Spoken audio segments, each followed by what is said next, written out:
નમસ્કાર, હું છું માર્ગી. આપની સાથે હેડલાઇન્સમાં જોઈએ કેટલાક મહત્વના સમાચાર. દક્ષિણ ઈરાનમાં ભૂકંપના જોરદાર આંચકા અનુભવાયા હતા. રિક્ટર સ્કેલ પર ભૂકંપની તીવ્રતા 5.5 માપવામાં આવી હતી. ભૂકંપના આંચકા પછી આ વિસ્તારના લોકો ગભરાઈ ગયા હતા અને ઘરોમાંથી બહાર દોડવા લાગ્યા હતા. અત્યાર સુધી કોઈપણ પ્રકારના નુકસાન વિશે કોઈ માહિતી નથી મળી. આખી દુનિયા ઈરાન પર નજર રાખી રહી હતી, કારણ કે ઇઝરાયલ સાથેના તણાવ વચ્ચે એવું માનવામાં આવી રહ્યું છે કે ઈરાન પરમાણુ પરીક્ષણ તો નથી કરી રહ્યું ને. પાકિસ્તાન માટે જાસૂસી કરવાના આરોપમાં જેસલમેરમાં એક સરકારી કર્મચારીની ધરપકડ કરવામાં આવી છે. આરોપીનું નામ શકુર ખાન છે, જે રોજગાર વિભાગમાં કામ કરે છે. તે છેલ્લા ઘણા વર્ષોથી પાકિસ્તાનની ગુપ્તચર એજન્સી ISIના સંપર્કમાં હતો. ગુપ્ત અને સંવેદનશીલ માહિતી તે મોકલી રહ્યો હતો. ઓપરેશન સિંદૂર દરમિયાન તે પાકિસ્તાની એજન્સીઝના સંપર્કમાં પણ હતો.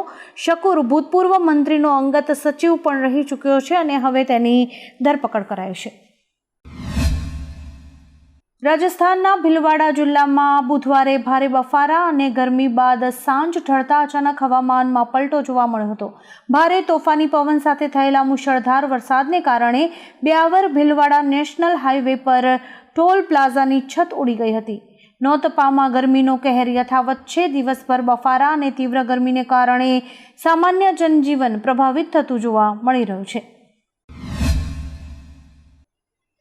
ગુજરાતમાં આગામી 2 દિવસ સુધી હળવો વરસાદ પડી શકે છે. વાવાઝોડા પછી દક્ષિણ ગુજરાત અને સૌરાષ્ટ્રમાં હળવો વરસાદ થવાની સંભાવના છે. આજની વાત કરીએ તો અમરેલી અને વલસાડમાં વરસાદની આગાહી કરાઈ છે. હવામાન વિભાગે માછીમારોને 30મી મેથી 1 જૂન સુધી દરિયામાં ન જવાની સલાહ આપી છે. આ વર્ષે રાજ્યમાં સામાન્ય વરસાદના 114% વરસાદ પડવાની ધારણા છે. અમદાવાદ શહેરમાંથી એક ચોંકાવનારા સમાચાર સામે આવ્યા છે. અમદાવાદની ઓળખ ગણાતા કોટ વિસ્તારના ધના સુથારની પોળમાં બુધવારે ભારે પવનના કારણે મોડી રાત્રે 2 માળનું એક મકાન ધરાશાયી થયું હતું, જેમાં 2 મહિલા કાટમાળ નીચે દટાઈ હતી. એક મહિલાને રેસ્ક્યુ કરીને બચાવી લેવામાં આવી છે, જ્યારે કે અન્ય એક 30 વર્ષની મહિલાનું કાટમાળમાં દબાઈ જવાથી મોત નીપજ્યું છે. ગત મધરાતે બનાસકાંઠા જિલ્લાના અનેક વિસ્તારોમાં વરસાદ થતાં વાહન ચાલકો અટવાયા હતા. પાલનપુરમાં 1 ઇંચ જેટલો વરસાદ વરસતા પાલનપુર અંબાજી મુખ્ય હાઈવે ઉપર ઘૂંટણસમા પાણી ભરાઈ ગયા હતા, જેના કારણે વાહન ચાલકોને હાલાકી ભોગવવી પડી હતી. બનાસકાંઠાના ધાનેરા, વડગામ, દાંતીવાડા, અમીરગઢ, પાલનપુર સહિત અનેક વિસ્તારોમાં મોડી રાત્રે ભારે પવન અને વીજળીના કડાકા ભડાકા સાથે કમોસમી વરસાદ વરસ્યો હતો. આતંકવાદને પોષતા પાકિસ્તાન વિરુદ્ધ ઓપરેશન સિંદૂર બાદ ભારત દ્વારા વિશ્વભરમાં સાંસદનું એક પ્રતિનિધિ મંડળ મોકલવામાં આવ્યું છે. આ મંડળના સભ્યો દ્વારા વિવિધ દેશોમાં જઈને પાકિસ્તાનને ખુલ્લું પાડવામાં આવી રહ્યું છે. આ ડેલિગેશન પૈકી એક સાંસદ અઝરુદ્દીન ઓવૈસી સાથેનું પણ છે. આ ડેલિગેશન તાજેતરમાં સાઉદી અરેબિયાની મુલાકાતે પહોંચ્યું છે, જ્યાં ઓવૈસીએ મુસ્લિમ દેશના નામે પાકિસ્તાન પ્રોપેગન્ડા ફેલાવે છે તેવો આરોપ મૂક્યો છે. મહીસાગર જિલ્લામાં વરસાદ અને વાવાઝોડાના કારણે 2 મકાન ધરાશાયી થયા હોવાની માહિતી સામે આવી છે. મકાન ધરાશાયી થતાં ઘરમાં સૂઈ રહેલો પરિવાર દબાઈ ગયો હતો. મહીસાગર જિલ્લાના ખાનપુર તાલુકામાં ભાદરોડ ગામમાં ઘટના બની હતી. મકાન દબાઈ જતાં એક વ્યક્તિનું મોત થયું હતું, જોકે ગામ લોકો દ્વારા બચાવ કામગીરી શરૂ કરાઈ હતી. પાકિસ્તાન સાથે તણાવ વચ્ચે જમ્મુ કાશ્મીરના શોપિયામાં સુરક્ષા દળોને મોટી સફળતા મળી છે. અહીં 2 આતંકવાદીઓએ આત્મસમર્પણ કર્યું છે. આત્મસમર્પણ કરનારા આતંકવાદીઓ પાસેથી મોટી માત્રામાં હથિયારો મળી આવ્યા છે. માહિતી અનુસાર સુરક્ષા દળોએ આતંકવાદીઓને ઘેરી લીધા હતા. ત્યારબાદ આ બંને આતંકવાદીઓએ આત્મસમર્પણ કર્યું હતું. રક્ષામંત્રી રાજનાથ સિંહે ફરી એકવાર પાકિસ્તાન પર પ્રહાર કર્યા છે. તેમણે કહ્યું કે આતંકવાદમાં સામેલ લોકોએ તેની ભારે કિંમત ચૂકવવી પડશે. POKના લોકો આપણા પોતાના છે. તે દિવસ દૂર નથી જ્યારે POK પોતાની જાતે પાછું આવશે. એક દિવસ POK કહેશે કે હું ભારત છું. રાજનાથ સિંહે વધુમાં કહ્યું કે હવે પાકિસ્તાન સાથે ફક્ત POK ઉપર જ વાતચીત થશે. ગઈકાલે અમદાવાદના હવામાનમાં અચાનક પલટો આવ્યા બાદ સાંજે શહેરમાં ઠેર ઠેર જગ્યાએ વરસાદ વરસ્યો હતો. વરસાદને કારણે નિકોલ વિસ્તારમાં વરસાદી પાણી ઢીચણસમા ભરાઈ ગયા હતા, જેના કારણે વાહન ચાલકો અને સ્થાનિકોને ભારે હાલાકી ભોગવવાનો વારો આવ્યો હતો.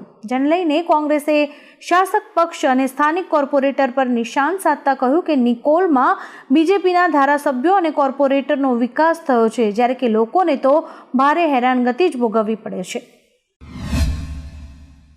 આજે વડાપ્રધાન નરેન્દ્રભાઈ મોદીએ બંગાળમાં સભાને સંબોધતા મમતા સરકાર પર આક્ષેપો કર્યા હતા. મમતાને આડે હાથ લેતા તેમણે કહ્યું કે અહીંના વિકાસને રોકનાર કોઈ સરકાર હોય તો તે મમતાની સરકાર અને તેના કાર્યકરો છે. આ સાથે જ પીએમ મોદીએ બંગાળની જનતાને કહ્યું કે ભારતે ઓપરેશન સિંદૂરથી આતંકીઓના અડ્ડાનો નાશ કર્યો છે, પણ હજી પણ ઓપરેશન સિંદૂર પૂર્ણ નથી થયું. સુરતમાં વાહનોની ચોરીની ઘટના બનવી એક સામાન્ય વાત થઈ ગઈ છે. આવામાં વાહનોને આગ ચાંપીને સળગાવી દેવાની એક ઘટના સીસીટીવીમાં કેદ થઈ છે. એક શખ્સે મર્સિડીઝ કાર પર જ્વલનશીલ પદાર્થ નાખીને આગ ચાંપી હોવાની ઘટના કેમેરામાં કેદ થઈ હતી. સમગ્ર ઘટનાનો વિડીયો સામે આવ્યો છે. આ ઘટનાને લઈને લોકોમાં ફફડાટ ફેલાયો છે. પોલીસે સમગ્ર મામલે તપાસ શરૂ કરી છે. મળતી માહિતી મુજબ જૂની અદાવતમાં આગ ચાંપી હોવાનું સામે આવ્યું છે. બ્રિટને કાયદેસર ઇમિગ્રેશનના નિયમોમાં ફેરફાર કર્યા છે. આ નિયમ હેઠળ હવે સ્કિલ્ડ વિઝા ફક્ત ડિગ્રી ધરાવતા લોકોને જ મળશે. ઉપરાંત ગ્રેજ્યુએશન વિઝાનો સમયગાળો, જે ગ્રેજ્યુએશન પછી બ્રિટનમાં કામ કરવા માટે વિદ્યાર્થીઓને આપવામાં આવતો હતો, તે હવે 2 વર્ષથી ઘટાડીને 18 મહિના કરવામાં આવશે. સરકારે આ ઇમિગ્રેશન સુધારાઓની જાહેરાત કર્યા બાદ ઘણા વિદેશી વિદ્યાર્થીઓના સપના ચકનાચૂર થઈ ગયા છે. વિશ્વામિત્રી પ્રોજેક્ટનું કામ 10% જ બાકી હોવાનો દાવો વડોદરા કોર્પોરેશને કર્યો છે. સિંચાઈ વિભાગ દ્વારા જે 25 કિલોમીટરમાં કામગીરી કરવાની હતી, તે પૈકી 90% કામગીરી પૂર્ણ કરી દેવાઈ છે અને આ કામગીરી પૂર્ણ કરાઈ હોવાનો દાવો કરાયો છે. રાજ્ય સરકાર દ્વારા વિશ્વામિત્રી પ્રોજેક્ટ હાથ ધરવા પ્રથમ ફેઝ માટે ₹1200 કરોડ મંજૂર કરવામાં આવ્યા છે. આ પ્રોજેક્ટ 100 દિવસમાં પૂરો કરવાનો લક્ષ્યાંક છે. ભારતીય સંગીત ઉદ્યોગના સુપરસ્ટાર અરિજીત સિંહ ફરી એકવાર ઇતિહાસ રચવા માટે તૈયાર છે. પોતાના સુરીલા અવાજ માટે વિશ્વભરમાં જાણીતા અરિજીત હવે બ્રિટનના ટોટનહામ હોટસ્પર સ્ટેડિયમમાં પરફોર્મ કરવા જઈ રહ્યા છે. આ લાઈવ મ્યુઝિક ઇવેન્ટ 5 સપ્ટેમ્બર 2025ના રોજ યોજાશે અને ત્યારબાદ અરિજીત આ સ્ટેજ પર પરફોર્મ કરનાર પ્રથમ ભારતીય સિંગર બનશે. આ સમાચાર બાદ તેમના ચાહકોમાં આનંદની લહેર પ્રસરી છે. IPL 2025ની પહેલી એલિમિનેટર મેચ ગુજરાત ટાઇટન્સ અને મુંબઈ ઇન્ડિયન્સની ટીમ વચ્ચે રમાશે. હવે દરેકના મનમાં સવાલ થતો હશે કે વરસાદ કે અન્ય કોઈ કારણોસર મેચ રદ થાય તો શું થશે? આમ થાય તો મુંબઈ રમ્યા વગર ટુર્નામેન્ટમાંથી બહાર થઈ જશે. બંને ટીમ ફાઇનલની રેસમાં પહોંચવા માટે એકબીજા સાથે ટકરાશે. જે પણ ટીમ હારશે તે સીધી ટુર્નામેન્ટમાંથી બહાર થઈ જશે. પરંતુ જો વરસાદ પડશે તો મુંબઈ ઇન્ડિયન્સની ટીમ રમ્યા વગર ટુર્નામેન્ટમાંથી બહાર ફેંકાઈ જશે. પાકિસ્તાનના પીએમ શાહબાઝ શરીફે એક સપ્તાહમાં બીજી વખત ભારત સાથે વાતચીત કરવાની ઈચ્છા વ્યક્ત કરી છે.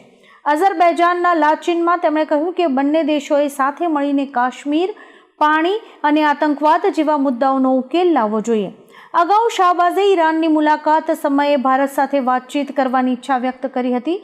જોકે ઓપરેશન સિંદૂર પછી ભારતે સ્પષ્ટ કરી દીધું છે કે આતંકવાદ અને વાતચીત એક સાથે નહીં ચાલી શકે.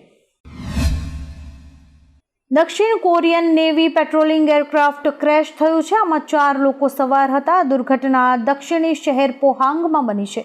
દક્ષિણ કોરિયાના નૌકાદળ દ્વારા આની પુષ્ટિ કરવામાં આવી છે. આ P-3 એરક્રાફ્ટ હતું જે ગુરુવારે બપોરે દુર્ઘટનાનો ભોગ બન્યું હતું. આ અકસ્માત દક્ષિણ કોરિયાના સમય મુજબ બપોરે 1:30 વાગે થયો હતો. અકસ્માત બાદ લોકોએ પર્વતમાંથી ધુમાડો નીકળતો જોયો હતો.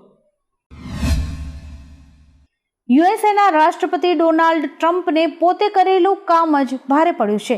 ફેડરલ ટ્રેડ કોર્ટે ટ્રમ્પના ટેરિફ પર સ્ટે મૂક્યો છે. કોર્ટે કહ્યું હતું કે ટ્રમ્પે પોતાની સત્તાનો દુરુપયોગ કર્યો છે અને બંધારણના કાર્યક્ષેત્રની બહાર જઈને આ ટેરિફ લાદવાનો પ્રયાસ કર્યો છે.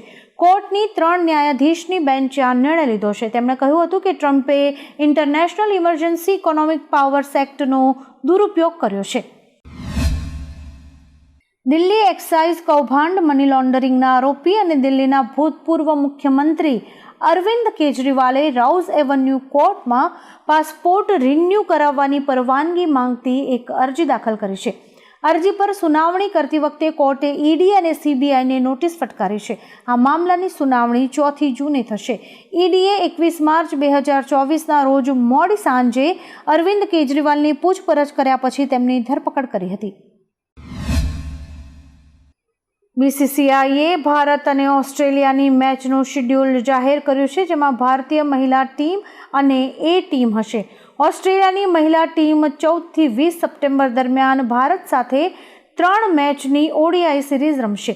ઓસ્ટ્રેલિયા એ ટીમનો પ્રવાસ 2 મલ્ટી ડે મેચ અને 3 ઓડીઆઈ મેચ માટે હશે. આ ટીમ 16 સપ્ટેમ્બરથી 5 ઓક્ટોબર સુધી ભારતમાં રહેશે. નોંધનીય છે કે બીસીસીઆઈએ કુલ 13 મેચનું શેડ્યુલ જાહેર કર્યું છે.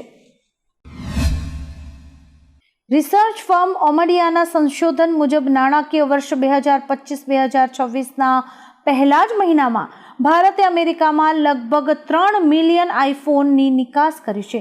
ચીનમાં બનેલા આઈફોનની નિકાસ 76% ઘટી છે. એપ્રિલમાં તે ઘટીને 9 લાખ થઈ ગઈ હતી. આ પહેલીવાર છે જ્યારે ભારતે અમેરિકાના બજારમાં આઈફોન નિકાસમાં ચીનને હરાવ્યું છે. ગુજરાતના સુરત ઇન્ટરનેશનલ એરપોર્ટના રનવે પાસે ઘાસમાં ભીષણ આગ લાગી હતી. એરપોર્ટ રનવે પાસે આગ જોઈને લોકો ગભરાઈ ગયા હતા. રનવે પાસેના ઘાસમાં લાગેલી આગ એટલી ભયંકર હતી કે આખા રનવે પર ધુમાડો દેખાઈ રહ્યો હતો. આગની જાણ થતાં જ ફાયર બ્રિગેડની ટીમ ઘટના સ્થળે પહોંચી ગઈ હતી અને આગને કાબૂમાં લેવાનું કામ શરૂ કરી દેવાયું હતું. ફાયર બ્રિગેડની ટીમે ઘણી મહેનત બાદ આગ પર કાબૂ મેળવ્યો હતો. આવા જ કેટલાક રસપ્રદ સમાચારો નિહાળવા માટે અમારી YouTube ચેનલને લાઇક, શેર અને સબસ્ક્રાઇબ કરો અને જોતા રહો હેડલાઇન્સ.